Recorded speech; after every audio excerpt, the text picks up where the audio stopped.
হাসি হাসি না এখন থেকে হাসি দিয়ে হাজুর করে দেন না দাঁত দেখাই বাহ এ তোমার শার্টটা অনেক সুন্দর হয়েছে গো ফাটাফাটি হয়েছে শার্টটা একবারে ফাটাফাটি হয়েছে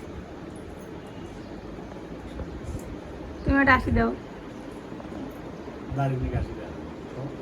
দাঁত বড় বড় আছে দেখা যায় ঈশান যাও বাবার কাছে যাও যাও দাঁড়াও দাঁড়াও দাঁড়াও দাঁড়াও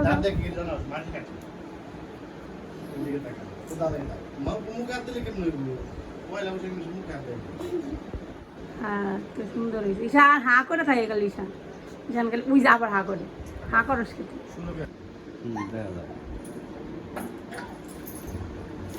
সারা না তোমার সামনে গেছে তো সবাইকে পয়লা বৈশাখের অনেক অনেক শুভেচ্ছা শুভ নববর্ষ। আমরা এখন যাব একটু ঘুরতে। তো ঢাকায় প্রত্যেক বছর চিনমূর্তিতে অনুষ্ঠান হয়, আজকে হবে। ঈশান খুব দুষ্টামি করতে ঈশান তোমার কিন্তু আমি নিয়ে যাবো না, দেখো অলরেডি দেরি হয়ে গেছে প্রায় 8টা। ঠিক আছে আমরা সবাই আইসক্রিম খাবো, ঈশান দিন না চলো আর দেরি করার সময় নেই, পরে বলবো পিছন থেকে বলবো আর ক্যামেরা পিছন থেকে। তো চলেন, এই তো সারামণির অনেক শখ ছিল শাড়ি পরার, তাতে শাড়ি পরেছি। সারামণি যেহেতু শাড়ি পরছে তাহলে আমিও পরি, এর জন্য এই শাড়িটা খুবই স্পেশাল। এই শাড়িটা একটা স্পেশালিটি আছে, সেটা হচ্ছে এই শাড়িটা হচ্ছে অনেক পুরাতন শাড়ি। এটার বয়স 11 থেকে 12 বছর। এটা হচ্ছে আমার বিয়ে হওয়ার প্রথম বছর হচ্ছে আমার শ্বশুর আমাকে কিনে এনেছিল নিজে হাতে করে, নিজে পছন্দ করে। তো ভাবলাম এই শাড়িটাই পরি, এই আর কি। তো ঠিক আছে চলুন সবাই একটু ঘোরাঘুরি করে আসি। তো ভেবেছিলাম অনেক সকালবেলা ঘুম থেকে উঠবো আর তাড়াতাড়ি যাব, কিন্তু হলো না, কারণ আগের দিন ছিল একাদশী থাকার কারণে পরের দিন ছিল পারণ। সকালবেলা উঠে স্নান দান করে তারপর হচ্ছে পারণ করে তারপর হচ্ছে যাওয়ার আর কি সময় হলো। তো সব কিছু করতে করতে একটু বেশি দেরি হয়ে গেছে। সকাল ভোরবেলা গেলে অনুষ্ঠানটা সুন্দর মতো উপভোগ করা যায়। তো জানি না অনুষ্ঠানটা থাকবে কি না যেতে যেতে, কিন্তু আশেপাশের যে মেলা টেলা আছে ওগুলো থাকবে আর কি। যাই দেখি, সবসময় তো বাসায় থাকি, মাঝে মাঝে একটু বাইরে গেলে ভালো লাগে, বাচ্চারাও যেতে চায়। এই তো সারামণি আজকে অনেক শখ করে শাড়ি পরছে, ওর শাড়ির জন্য আমি সেদিন কিছু গয়নাগাটি কেনাকাটা করেছিলাম হালকা পাতলা আর কি। তো আস্তে আস্তে রিক্সাও পেয়ে গেলাম, তো রিক্সায় উঠে এখন রওনা দিয়ে দিব। তো প্রথমে যাব হচ্ছে চিনমূর্তিতে।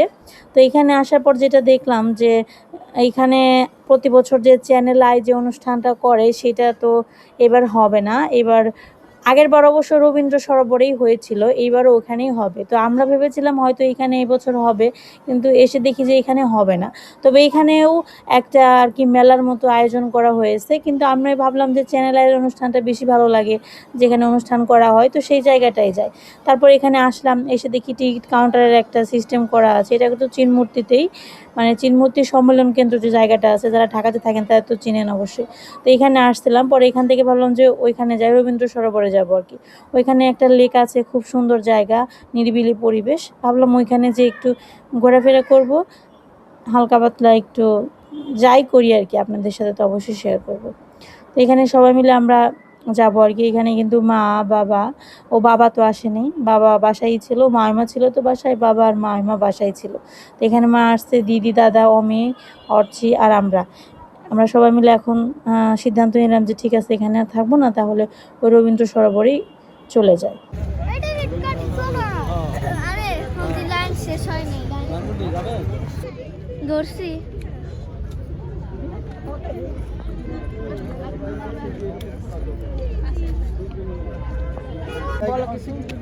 বলো কেমন লাগতেছে এখানে এসে? এই যে ঈশান, ঈশান বলবো না কিছু? ঈশান ব্যস্ত, অন্য জায়গায় যাবো চলো। এখানে শুধু মেলা। ঈশান, এই ঈশানের হাত ধরো। এখানে প্রোগ্রাম আছে।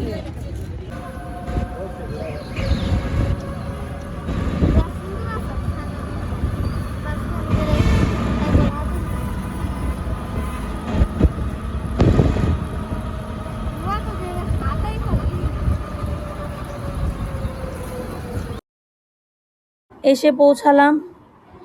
এখান থেকে সারামণি আবার বায়না করতেছে, মাথায় যে দেয় এটাকে কি বলে ঠিক জানি না, ফুল দিয়ে একটা ক্রাউনের মতো বানায়। তো ঠিক আছে, এটা কিনতেছিল। এটা হচ্ছে অরিজিনাল ফুল না, এটা হচ্ছে আর্টিফিশিয়াল যে ফ্লাওয়ারগুলো থাকে ওগুলা দিয়ে তৈরি করছে।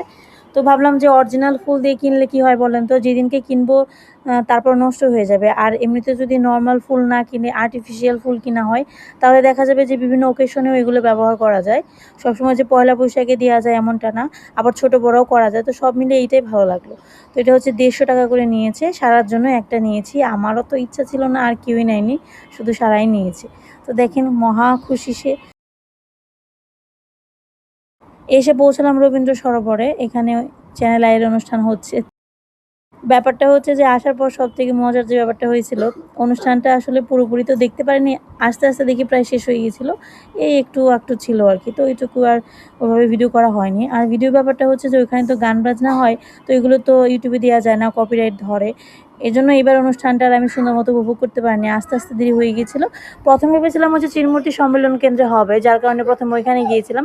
তো এখান থেকে আবার এখানে আসতে হয়েছে, সব মিলিয়ে ঘোরাফেরা করতে করতে টাইম চলে গিয়েছে। আর এই অনুষ্ঠানটি এত ভোরবেলা শুরু হয় যে আপনি মনে করেন যে 6টার সময় যদি এখানে এসে পৌঁছাতে পারেন তাহলে খুব সুন্দরভাবে অনুষ্ঠানটা উপভোগ করতে পারবেন।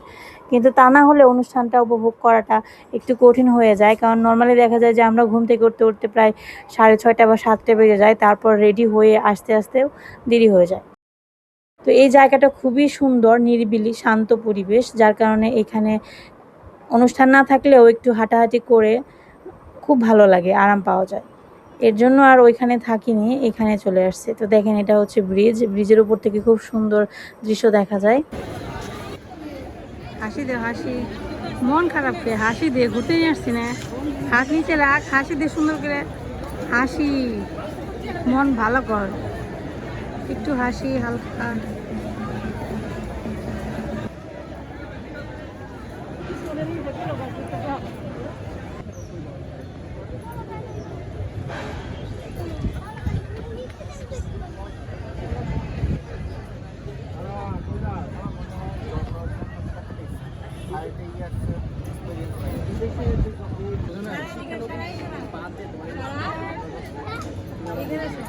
আর সারা ওখানে যাও।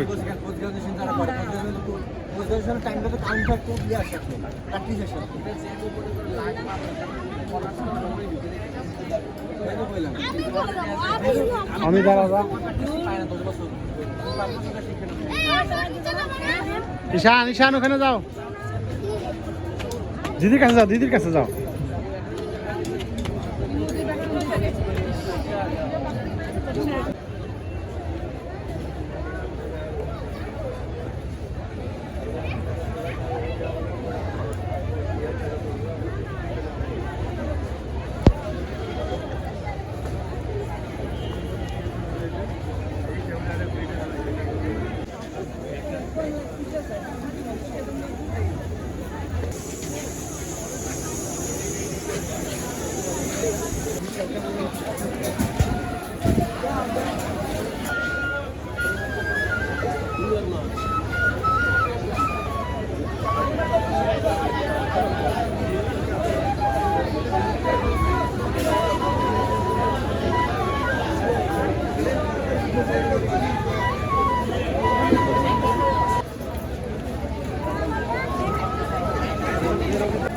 দুইটা চকবার না, একটা ললি একটা চকবার, ও মার একটা চকবার হয়, দুইটা চকবার একটা ললি।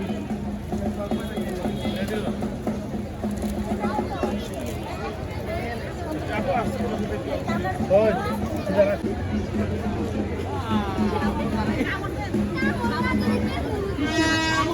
কার কোনটা মজা? দুইটাই মজা, দুইটাই খাওয়া লাগবো। ও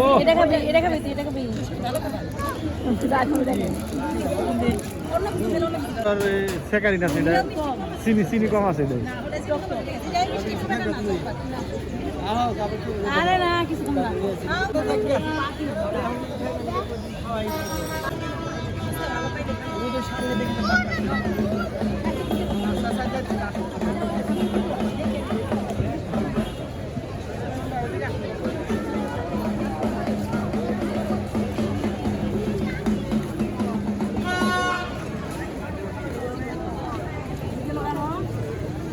যাও যাও হাঁটো হাঁটো হাঁটো হাঁটো।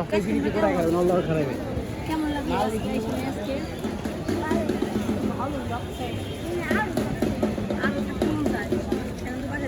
বাসায় যে ভাত খাইতে হবে চলো।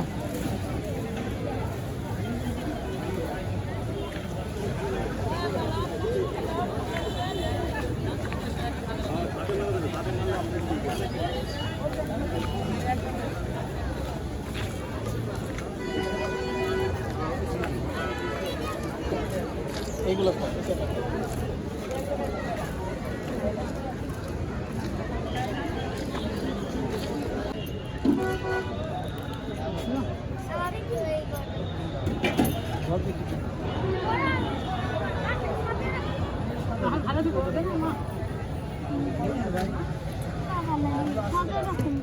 সারা তোর কোনটা পছন্দ? কোনটার ভিতরে সুন্দর সারা কোনটা পছন্দ? সারা নিব না রে সারা এটা দাঁড়ানো আর কোনটা ভালো লাগে সারা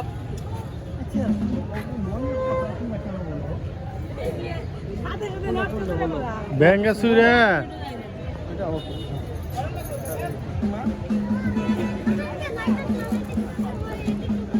মেডিসিন বক্স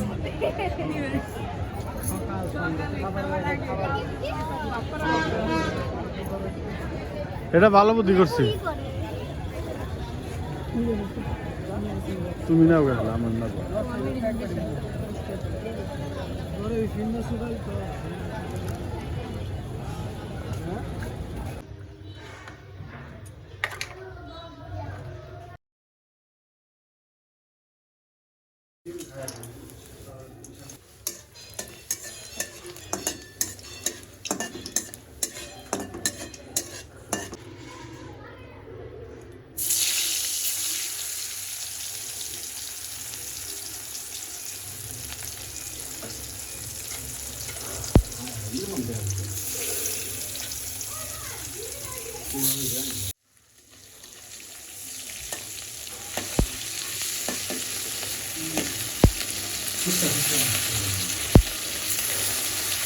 ভালো লাগে না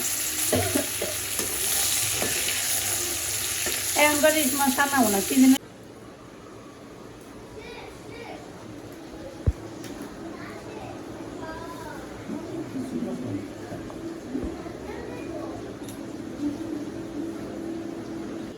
মানুষের গবেষণা করতে করতে ঘুরে আসা বললাম আসা বলে এখন তারা হয়ে লেগে গেছে কারণ পান্তা ভাত খেতে হবে 10টা বেজে গেছে মাছ ভাজি করতেছি ডিম ভাজি করবো তারপর সারা বাকি দায়িত্ব দিচ্ছি আলু ভর্তা করার তারপরে হচ্ছে খাওয়া দাওয়া করবো ঘুরতে গেলে আরো বেশি কষ্ট হবে তোমাদের বাইরে আমাদের খাওয়াবে না ঘুরতে গেছে বাইরে খাওয়াই আনতে পান্তা ভাত কত ছিল তাহলে বাসায় এসে কষ্ট করার লাগতো ওটা তো স্বাদ লাগবে না, ওটা স্বাদ লাগবে না। আর তাহলে আমার রান্না করা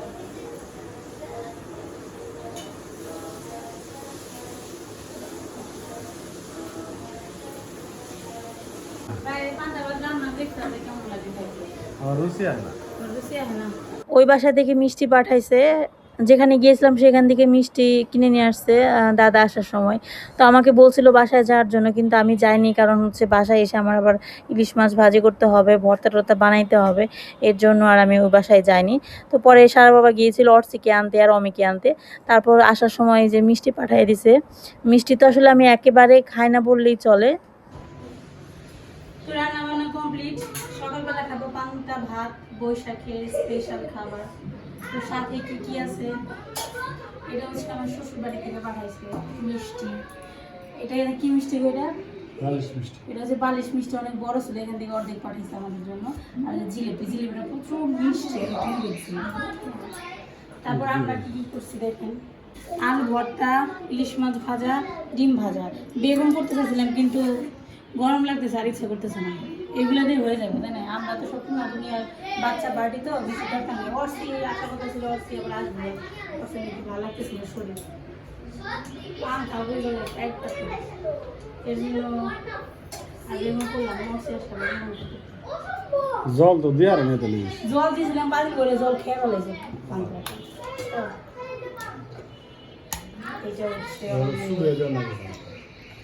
জল নেই, জল দিয়েছিলাম পাতিলে ভাত বেশি, বেশি তো বাদল ছিল হয়ে গেছে,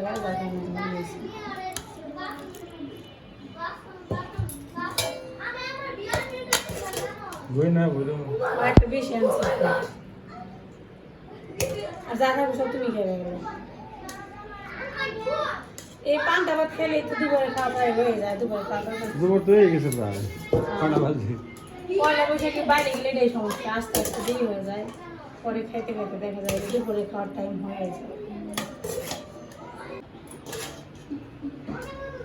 এই তো আপাতত পান্তা ভাত খাওয়া দাওয়া করি, তারপর দুপুরটা এই তো স্বল্প পরিসরে আজকে কিছু করেছি আর কি। পয়লা বৈশাখের সকালের খাবার পান্তা ভাত, ইলিশ মাছ ভাজা, ডিম ভাজা, আর হচ্ছে আলু ভর্তা, পেঁয়াজ, বেগুন পোড়া করতে চাইছিলাম কিন্তু আর হলো না। এত গরম পড়েছে, এই গরমে রান্নাঘরে থাকতে যে কি অসুবিধা হয় এটা যারা রান্না করতেছে এখন তারাই জানে, খুবই কষ্ট হয়। যতটা শর্টকাটে করা যায় আর কি করেছি। তারপরও পান্তা ভাত না গরমের মধ্যে ডিম ভাজি, ইলিশ মাছ ভাজি দিয়ে খেতে খুবই ভালো লাগছে। তো এখানে সার বাবা খেতে বসছে, আমি ওইদিকে হচ্ছে ঈশান বাবাকে খাওয়াবো, তারপর হচ্ছে নিজে খাবো। সার আর হচ্ছে আমি কি খেতে দিছি, অর্চিত আসলো না, ওর ঘুরতে ঘুরতে নাকি শরীরটা খারাপ হয়ে গেছে, ও আসে নাই, বললো যে দুপুরে আসবে। তো এখানে সারামণি শাড়ি খুলতে চাইছিল, আমি বললাম ঠিক আছে খুলো না, একটু পরে খুলো, আমি একটু ভিডিও করি। তো এসে দেখি যে শাড়ির অবস্থা খারাপ হয়ে গেছে, 12টা বেজে গেছে শাড়ির। যাই হোক যতটুকু রাখছে পরে এইটুকু অনেক। আমার নিজের কাছে তো বিরক্ত লাগতেছে, এত গরম, ও ছোটো মানুষ এতক্ষণ যে শাড়ি পরে আছে এটাই তো অনেক বড় কিছু। এরপর হচ্ছে দুপুরবেলার জন্য রান্না করতেছি। দুপুরবেলার জন্য শুধু মাংসটাই রান্না করবো, আর কিচ্ছু রান্না করব না, কারণ সকালে যে ইলিশ মাছ ভাজি করছিলাম, আলু ভর্তা করছিলাম, সব রয়ে গেছে, এর জন্য আর কিচ্ছু করব না, মাংসটাই করব।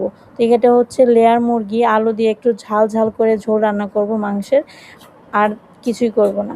তো দুপুরের মেনু হচ্ছে এই, যদি অর্চি আসে তাহলেও সমস্যা নেই, কারণ ইলিশ মাছ ভাজি রয়ে গেছে, আলু ভর্তা আছে, তাহলে আবার দেখি পরে ভাবা যাবে, মাছ ভাজিও করতে পারি, কিন্তু আপাতত কিছু করার ইচ্ছা নেই। সারবা বলতেছে যে আমি আর খাবো না দুপুরে, কারণ সকালবেলা অনেক বেশি পান্তা ভাত খেয়ে ফেলছি ইলিশ মাছ ভাজি আর ডিম ভাজি দিয়ে, এই আর কি। তো আজকে ভিডিও এই পর্যন্তই, ভালো থাকবেন সবাই, ধন্যবাদ সবাইকে।